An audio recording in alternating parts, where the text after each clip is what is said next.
Sore Pak, saya atas nama Maria Dua Omi, kelas A semester 3 dengan NIM 1903030011 akan menjelaskan review buku pertama mata kuliah Metode Penelitian Sosial. Penelitian organisasi di dunia nyata. Pentingnya peningkatan penelitian di dunia nyata adalah upaya sistematis dan terorganisasi untuk masalah khusus yang membutuhkan pemecahan. Penelitian seringkali tentang bagaimana proses untuk memecahkan masalah nyata dan memiliki fokus yang sangat praktis dengan penekanan yang spesifik untuk organisasi. Sifat teori yaitu kumpulan pengetahuan yang ditulis oleh para ahli yang diakui menginformasikan konsep dan inovasi mutakhir, ide-ide yang tidak penting dapat disaring, pengetahuan dilihat secara kritis dan ditolak jika tidak sesuai dengan latihan. Alasan induktif dan deduktif. Melalui pendekatan induktif, data dapat dikumpulkan dan dianalisis untuk melihat apakah hubungan muncul di antara variabel.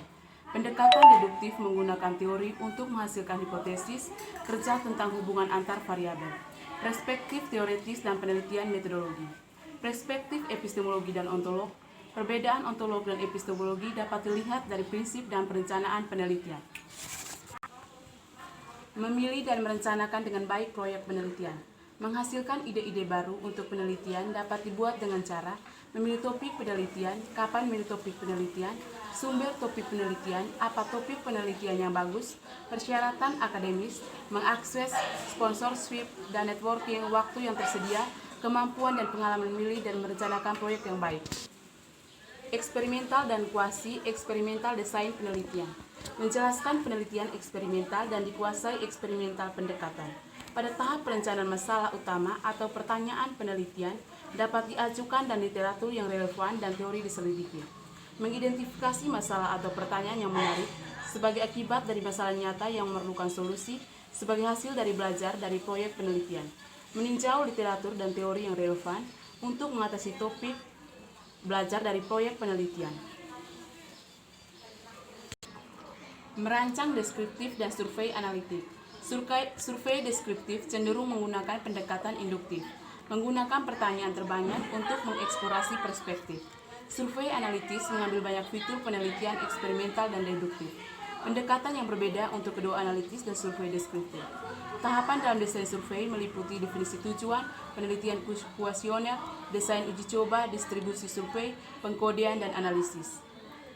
Merancang studi kasus. Tujuan dari studi kasus digunakan untuk berbagai topik, termasuk kinerja organisasi, mengevaluasi hubungan antar individu tim, dan atau departemen dan implementasi proyek. Rencana pendekatan studi kasus meliputi proses studi kasus yaitu dengan mengembangkan sikap teoretis, dikembangkan dalam arti bahwa mereka terbuka untuk perbaikan atau modifikasi lebih lanjut selama proses pembelajaran.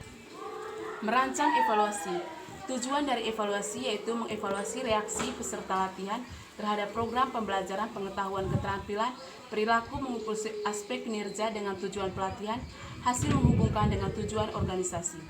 Merencanakan laporan evaluasi agar masalah teknis yang timbul dari evaluasi paling tidak memerlukan tindakan. Pengumpulan data primer kuesioner. Merancang kuesioner yang valid dapat diandalkan dengan mencerminkan pandangan perancang tentang dunia tidak sepeduli beberapa objektivitasnya. Pertanyaan klasifikasi dibutuhkan dalam survei untuk kesepakatan.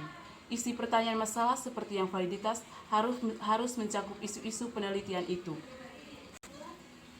Mengumpulkan data primer wawancara.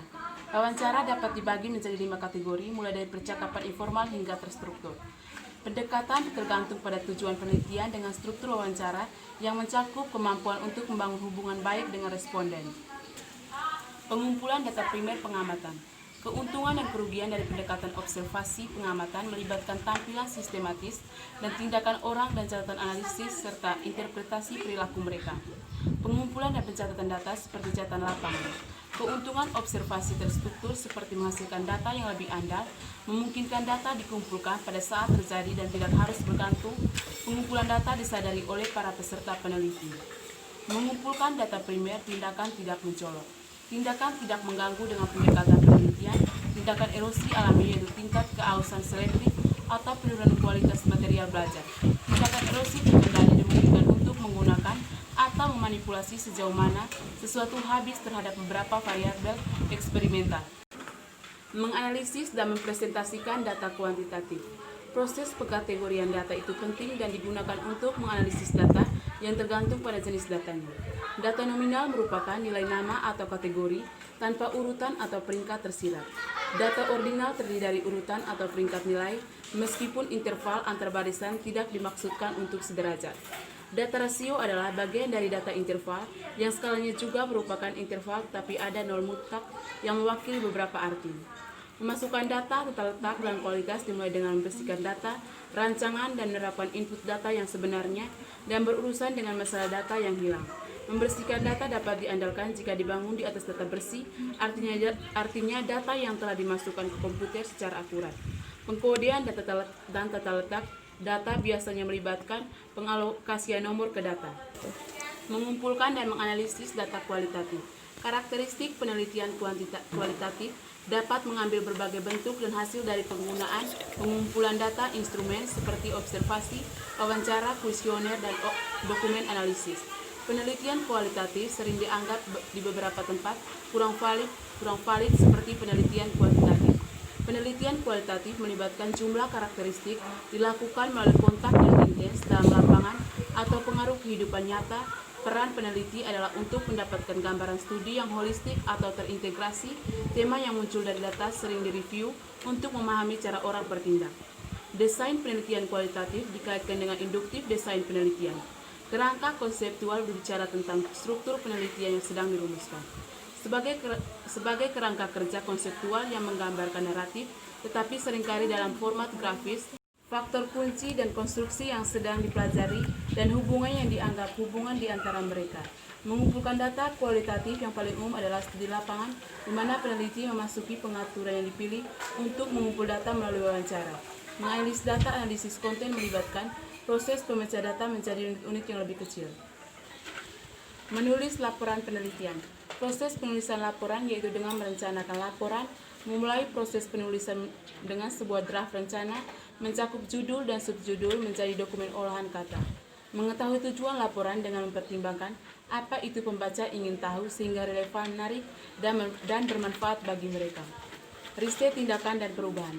Penelitian tindakan adalah istilah yang umum dan telah digunakan untuk menggambarkan, mengingat berbagai kegiatan dan metode. Dalam pendekatan berbagai metodologis dengan periode mode penyelidikan banyak yang tumpang tindih dan kesamaan antar pendekatan perbedaan. Semua pendekatan memiliki 3 fitur umum yaitu terdiri dari subjek penelitian adalah sendiri atau peneliti terlibat dalam bagian kebersamaan dengan seorang peneliti. Penelitian dipandang sebagai agen perubahan, data dihasilkan dari pengalaman langsung serta penelitian. Penelitian tindakan terdiri dari perencanaan tindakan, pengamatan, dan mencerminkan riset tindakan harus menghindari mentalitas prinsip etika. Kekurangan dalam penelitian tindakan adalah membutuhkan banyak waktu dan sumber daya. Metode pengumpulan data meliputi buku harian yang menjelaskan penelitian tindakan karena setidaknya dapat faktual deskripsi acara tunggal dan orang, tapi buku harian juga berguna untuk bilangan bulat termasuk menyediakan sebuah pembantu atau memori catatan pendek untuk refleksi nanti, proses peristiwa yang terperinci untuk memberikan deskripsi yang tebal untuk laporan selanjutnya. Akun reflektif di mana peneliti membuat interpretasi peristiwa atau melalui mana peneliti mencatat perasaan pribadi dan kecemasan untuk memahaminya. Alat analisis yang dapat berisi kerangka fokus penelitian asli dan analisis data sementara saat dikumpulkan. Pengamatan atau wawancara atau kuesioner, penelitian tindakan menggunakan metode-metode ini secara berbeda dan digunakan secara bekerja sama dengan orang lain. Fotografi, rekaman audio, dan video dapat digunakan untuk merangsang diskusi atau mengingat peristiwa selama berlangsung proses penelitian sebagai sarana untuk menangkap bukti dalam pengumpulan data. Pekerjaan memori digunakan untuk mengungkap dan menganalisis pemahaman sebelumnya tentang perilaku dalam situasi pribadi dan profesional melalui kerangka kerja saat ini. Memvalidasi riset aksi melibatkan observasi dan analisis yang cukup pribadi dengan menggunakan sampel kecil atau studi kasus individu. Tujuan valid penelitian yaitu menguji argumen kunci dengan audiens kritis untuk mengidentifikasi di mana ada kejelasan atau fokus, mempertajam klaim atas pengetahuan baru dan memastikan bahwa datanya cocok dengan ini klaim, mengembangkan ide-ide baru. Penelitian tindakan sudah tertanam dalam organisasi sosial dan kegagalan untuk menghormati prosedur umum organisasi atas dasar proses perbaikan.